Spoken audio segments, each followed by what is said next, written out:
Welcome to episode 1 of Disney Lawsuits. If you're new to the channel, this whole week we're going to be doing different Disney lawsuits that have taken place throughout the years. An Arizona couple, Scott and Diana Anderson, was building their way to being able to be a VIP at the different Disney parks. They had been putting in a lot of money. The more you spend, you have a chance of getting into their Club 33, which, if you don't know, let's do a little bit of background on it. Club 33 first premiered in 1967 at Disneyland. It is a private members-only dining club in all of the Disney parks.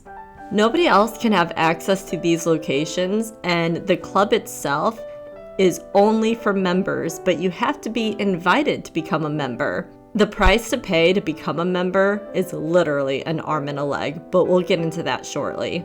Besides various restaurants that are only accessible to them, they also have little lounges. So if you're hot at the park and need to rest, you can go into these locations, get free food and free drinks, and rest. But so if you're the one who already knew what Club 33 was, you are also very well aware of how hard and impossible it is to get into it. It has to be invite only, and you have to really make your mark with Disney, meaning spending a lot of money on them.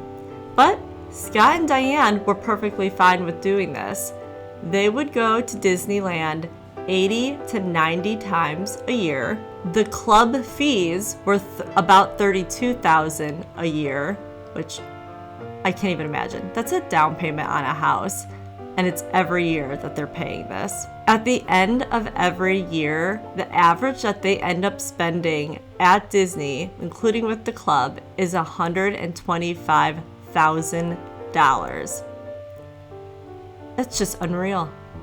I cannot believe that anyone spends that much money, but being Disney obsessed, this couple was really proud of themselves. They were invited in, they got it, they loved it, and I think they really felt like important in the Disney eyes because of their great customer service and loyalty to the Disney company. However, all of this came to a crashing halt when in 2017, they were at Disneyland and they were in one of the Club 33 locations. Supposedly, Scott had been drinking all day and was there as well. The guards in these areas are the one that noticed Scott. He was stumbling, could hardly walk, slurring his words. I mean, they went on the record for everything, that he was for sure intoxicated, and they said they could smell him when they got close to him. So you can't really mess that up or mistake that. Can you imagine being another member of Club 33 and you spent that much money to get into it, and then there's one person who's drunk and ruining the entire thing? So there are rules against that. Disney specifically says you may not be drunk in these locations. So they ended up kicking him out, and between that and another time that his wife was saying the F word one time when they were visiting and she got in trouble. But because of those two things combined, Disney booted them from Club 33. So then my personal feelings on this. I get it, Disney's allowed to do that and had every right, and like I said, there's so many more customers who are paying that much money and they don't want to deal with you. So I get it, they broke the rules. If I was the couple though, I would be losing my mind because you spent that much money a year and then they're just going to kick you out because you messed up. It's fair, it's in the contract, it is how it is, but it's still so much money to be talking about, which goes back to saying probably wouldn't want to ever spend that much money on something like that. I don't see how anyone could stomach paying that much. Although they both took it extremely personally offensive, Diane said it was like a stabbing in her heart. She was beyond devastated. What's important to note is that they were building up for years to get to that point. And they eventually did get on the waiting list, but it was only until 2012 that they actually got let into the club. And then just a few short years later, taken away. So, what did this fun-loving, Disney-obsessed couple do? They decided that they were going to sue Disney. Now, I'm going to say there's a huge misconception that any lawsuit that Disney has been a part of, that they win. However, they do win the majority of the time. And there's a lot of people who take advantage of things that happen in the parks, thinking that, oh, I'll get money if I got hurt. Things like that. We will be getting into some of those later this week. So, no, this couple decided they are going to sue Disney. They were suing to be put back on Club 33 immediately. They wanted $10,500 reimbursement for the 4 months of unused membership, since they couldn't go and do that since they were booted. And they also want $231,000, which is the equivalent of the 7 years in the club that they had. So they wanted to be paid for all of those other years that they have been coming and doing that, because it's not fair. You kicked us out of the club. Give us everything back. That is not how it works, and they learn the hard way.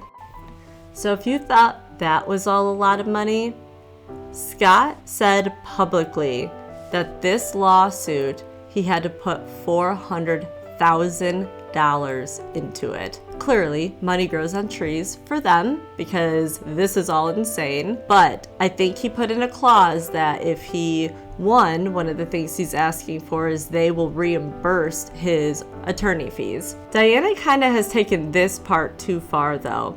As they're going along and paying all these bills, Scott finally is concerned with all the money going out, as he should have been from the very beginning. And I think he wanted to try to exit the lawsuit, just be done with it. But Diana said, absolutely not. And if I have to sell a liver to get the money, we are going to be fighting them. This is just insane to me. Digging themselves into a massive hole that will affect the rest of their lives because she wants to be part of this club. It is not worth it. That is not worth it at all. So when they went to court, the jury went out for 45 minutes and came back saying that Disney had every right to do that. And so therefore they lost their lawsuit. $400,000.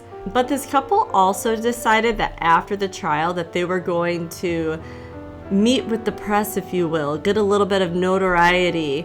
Maybe people will feel bad for them or know somebody higher up in the Disney company and somebody will fix this. So they ended up going on an interview, and we're going to read some of the questions and answers because you definitely get a feel of exactly how they are as people. So Scott lets you know right away when this interview started that he owns a golf course in Gilbert, Arizona. They were asked point blank, did it really take you 12 years to get the invite to go to Club 33? And Scott says yes. And even before then, when they weren't being offered a membership, they had been tucking money away because they were preparing for this to happen. They ended up putting aside $12,000 thinking that that would be what the fee is. They're super secretive, so sometimes you don't know how much the fee is, like if it went up, you just don't know. But so they were putting money aside thinking it was gonna be $12,000 and ended up being $25,000. And then with the other extra things in that, it's basically $32,000 a year, not including any of their hotel stays or food, plus another $40,000 a year for the dues. They also take a quick turn in this interview and start complaining that the food was so much better many years ago when a different chef was the head chef at one of their locations. If you think it went down service-wise and quality-wise, why keep spending a fortune to try to get back into it? The couple felt tricked because they were told that they should be writing an apology letter. And they thought that if they wrote people higher up in the company an apology letter, that they would forgive them and let them back. So they took the time, they wrote out nice letters to these different people, and nothing ever happened. So I think they are still extremely salty about this entire thing. Scott feels like this lawsuit and what Disney's claiming puts his reputation out there for the whole world to see, and it's not a good one that they're reporting. However, he's the one suing them. This is public now because he took these steps. But you would just think that with all the money that has been being thrown out the window, and they are saying the last couple years were horrible in quality and service-wise, you would think that maybe he could have saved himself some dignity by not pursuing this and then having a whole bunch of interviews. Like, you're putting yourself back out there to complain about Disney. Yeah, you're not going to look good in the public eye. So what would you do if you were the one in this situation? I genuinely want to know what you would do. I can say I do like Disney. I do like going on vacations there. I would be so bummed if that happened to me for the club. But at the end of the day, like, I think the worst thing that could ever happen is you just getting banned from going to the parks. And they weren't. And I think that club level isn't necessary. I would not have spent $400,000 to try to get back into something that would make me pay so much money again. That's my thought. Let me know what you think. Tomorrow will be episode 2, and that will be a little bit more of a funny one. There's several funny ones because they're just so outrageous. Think you guys will enjoy it. So I will catch you tomorrow.